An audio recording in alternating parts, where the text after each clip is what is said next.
Salam sejahtera dan salam Sarawak Maju Makmur bersama saya Janet Bennett. Berita utama, Sentex Commercial telah melancarkan produk terbaru di bawah koleksi Raya Series Premium by Jumaani yang mana produk ini dihasilkan dalam bentuk baju kurung, baju Melayu serta baju kurung kanak-kanak. Pengurus Besar Sentex Commercial Muhammad Shahren Muhammad Yusri berkata, tahun ini Jumaani Pavilion menampilkan kelainan dengan mengeluarkan jenama sendiri berbanding tahun sebelumnya. Jadi ini yang kita harapkan sebenarnya pada masa akan datang pun kita akan terus menghasilkan baju. Tapi kali ini untuk Raya Series seperti biasa, kita buat launching untuk setiap raya lah. Jadi pada Beliau berkata demikian ketika ditemui media selepas majlis pelancaran Raya Series Premium by Jumaani Pavilion yang dihadiri oleh isteri Premier Sarawak Puan Sri Dato' Amar Jumaani Tutuangku Bujang di sini pada Ahad. Tambahnya, Sentex Commercial berjaya menjual sebanyak 30,000 barangan warisan berbentuk kraft dan tekstil sejak pengoperasiannya pada tahun 2019. Sementara itu, pemantauan berkala oleh masyarakat tidak mengira secara besar-besaran maupun di peringkat rumah sendiri mampu mengurangkan risiko demam denggi dengan cara memusnahkan tempat pembiakan nyamuk Aedes. Menteri Pengangkutan Sarawak Datuk Seri Lee Kim Shin berkata, penduduk perlu bekerjasama dan saling menasihati antara satu sama yang lain dalam usaha membantras penyakit berbahaya ini. Kita perlulah memberi nasihat kepada semua penduduk di sini. Bagaimana mereka boleh bekerjasama untuk mencegah ini demam denggi daripada berlaku. Seperti mana kita sedia maklum bahawa denggi ini puncanya daripada nyamuk Aedes. Jadi kita perlulah ambil tindakan bagaimana kita boleh menentukan bahawa kita tak ada tempat yang membolehkan nyamuk-nyamuk ini untuk membiak. Beliau berkata demikian ketika berucap dalam Ops Cegah Denggi di sini pada Sabtu.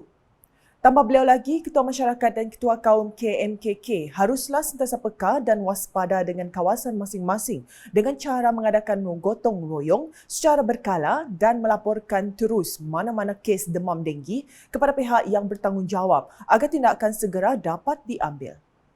Sepanjang operasi tersebut, sebanyak 6 kompaun telah dikeluarkan oleh Jabatan Kesihatan Bahagian Miri dan Majlis Bandaraya Miri MDM kepada individu yang terdapat air bertakung di sekitar kawasan rumah mereka. Laporan seterusnya, Agensi Penyelarasan Pembangunan Greater Kuching GKCDA akan memperuntukkan dana khas sebanyak RM3 juta bagi pembangunan hot spring Kampung Pancor. Menteri Pendidikan Inovasi dan Pembangunan Bakat Sarawak Datuk Seri Roland Sagah memberitahu peruntukan tersebut adalah bagi menaik taraf dan menambah fasiliti yang sedia ada di kawasan kolam air panas itu. Beliau memberitahu bahawa hot spring tersebut telah menjana lebih kurang RM200,000 dalam tempoh setahun dan pendapatan itu telah diagihkan kepada setiap isi rumah dalam Kampung Pancor.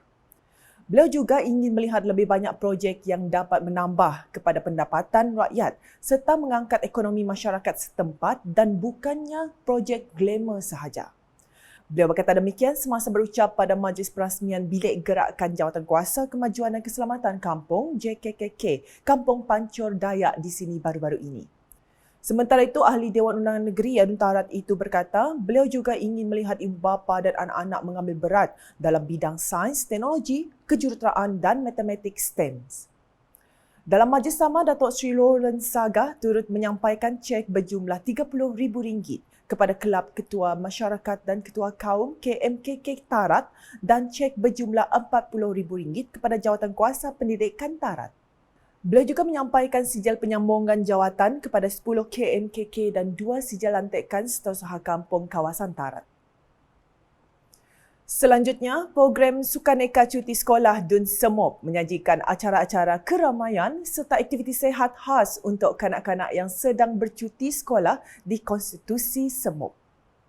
Timbalan Menteri di Jabatan Premier Sarawak Hal Ehwal Korporat Penerangan dan UKAS, Dato' Abdullah Saidol berkata, program ini bertujuan menyediakan aktiviti riadah bagi murid sekolah yang sedang bercuti di kawasan luar bandar selain merapatkan silaturahim di kalangan ibu bapa dan guru. Menurutnya, setiap kali cuti sekolah yang panjang, tidak semua kanak-kanak sekolah terutama di kawasan pedalaman bertuah untuk mendapat peluang dibawa bercuti oleh ibu bapa mereka. Justru katanya memahami keadaan begitu seperti tahun lepas dengan kerjasama pihak Persatuan Ibu Bapa dan Guru PIBG, pihak beliau mengadakan program sukaneka sehari ini dengan menyajikan acara kemeriahan dan aktiviti sosial untuk adik-adik serta ibu bapa mereka. Beliau berkata demikian ketika ditemui semasa program sukaneka cuti sekolah Dun Semop baru-baru ini. Tambahnya, program ini juga berjaya dilaksanakan dengan lancar kerana mendapat kerjasama yang memberangsangkan daripada sukarelawan belia di setiap kampung dan rumah panjang. Selain itu, Ahli Dewan Undangan Negeri Adun Semop itu berkata, penyertaan aktif warga muda desa dalam membantu penganjuran aktiviti sosial di kampung masing-masing adalah juga bertujuan merapatkan persefahaman dan kerjasama masyarakat setempat. Jelasnya ia juga sebagai wadah untuk memperkasakan peranan belia dalam urusan kebajikan dan aktiviti sosial di setiap kampung dan rumah panjang. Dalam pada itu, lebih daripada 150 orang telah menyertai di setiap 24 tempat acara sukaneka yang diadakan dengan keseluruhan peserta lebih kurang daripada 3,600 orang. Difahamkan program ini merupakan anjuran bersama Pusat Khidmat N42 Semop, PIBG Sekolah, Pertubuhan Belia Kebangsaan Bersatu Sarawak Sebekas, Cawangan Semop dan Belia Parti Persaka Bumiputera Bersatu Sarawak PBB Cawangan Semop. Beralih ke paparan yang seterusnya, geran berjumlah RM30,000 di bawah projek kecil bandar MRP telah diperuntukkan kepada Ahli Jawatankuasa AJK St. Andrew Chapel, Batu Gong.